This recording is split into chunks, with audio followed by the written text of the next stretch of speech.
Assalamualaikum warahmatullahi wabarakatuh. Kami dari kelompok 1 akan menjelaskan tentang sistem respirasi yang meliputi organ-organ respirasi, mekanisme pernapasan, dan juga gangguan yang terjadi pada sistem respirasi. Perkenalkan, nama saya David Foranta Putra Ibnu Pratama, absen 7. Saya Muhammad Rifki Suryadinata, absen 24. Saya Aisatul Qamaria, nomor absen 2. Saya Dinda Amelia, absen 10. Saya Jora Prilia, nomor absen 17. Saya Adi Syanur Fatimah, absen 1.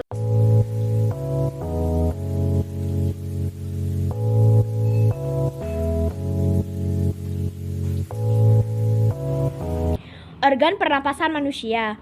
Untuk menjalankan beragam fungsi sistem pernapasan, tubuh membutuhkan sinergi organ-organ pernapasan. Bagian jaringan organ pernapasan manusia tersebut terdiri dari 1. Mulut dan hidung sebagai pintu keluar masuk udara ke tubuh. 2. Sinus sebagai ruang sela di antara tulang kepala dan yang mengatur suhu dan kelembapan udara yang dihirup. Ketiga, tenggorokan, yaitu tabung yang mengalirkan udara dari mulut dan hidung ke batang trakea. Selanjutnya ada trakea, yaitu bagian tubuh yang menghubungkan tenggorokan dan paru-paru.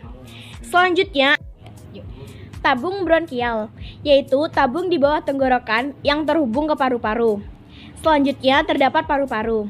Paru-paru yaitu organ yang mengeluarkan oksigen dan memasok ke seluruh tubuh. Selanjutnya terdapat diafragma.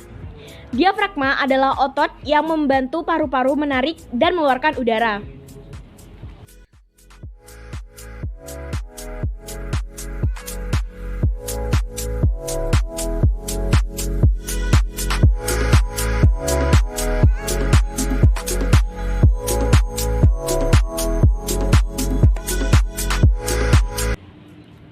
Respirasi eksternal merupakan pertukaran gas O2 dan CO2 antara udara dan darah. Darah akan masuk ke dalam kapiler paru-paru yang mengikut sebagian besar karbon dioksida sebagai ion bikarbonat HCO3 dengan bantuan enzim karbonat anhidrase. Karbon dioksida, CO2 dan air H2O yang tinggal sedikit dalam darah akan segera berdifusi keluar.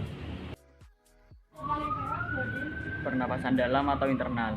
Pada pernapasan dalam atau pertukaran gas di dalam jaringan tubuh, darah masuk ke dalam jaringan tubuh. Oksigen meninggalkan hemoglobin dan berdifusi masuk ke dalam cairan jaringan tubuh. Reaksinya sebagai berikut. HbO2 menjadi Hb tambah O2.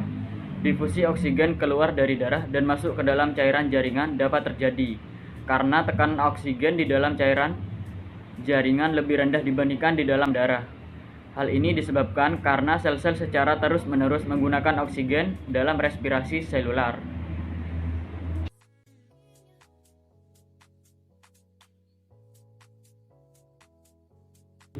Pernapasan dada terjadi akibat dari kontraksi dan relaksi otot karena tulang rusuk dan tulang dada, di mana untuk mekanisme inspirasi dan ekspirasinya antara lain sebagai berikut.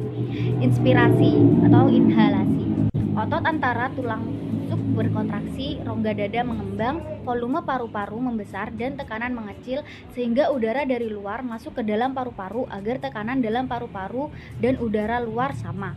Ekspirasi atau ekshalasi. Otot antara tulang relaksasi, rongga dada mengempis kembali ke semula. Tekanan dalam paru-paru membesar, volume paru-paru mengecil. Hal ini menyebabkan tekanan udara dalam paru-paru lebih besar dibandingkan tekanan udara luar sehingga udara keluar. Pernapasan perut terjadi akibat kontraksi dan relaksasi diafragma dan otot perut. Adapun untuk mekanisme inspirasi dan ekspirasi pada pernapasan perut adalah sebagai berikut. Inspirasi atau inhalasi. Otot perut berkontraksi, diafragma mendatar, rongga dada membesar, tekanan dalam paru-paru mengembang, volume paru-paru membesar, udara dari luar masuk ke dalam. Ekspirasi atau ekshalasi. Otot perut relaksasi, diafragma melengkung, rongga dada mengecil, paru-paru mengepis, tekanan besar, volume mengecil dan udara keluar.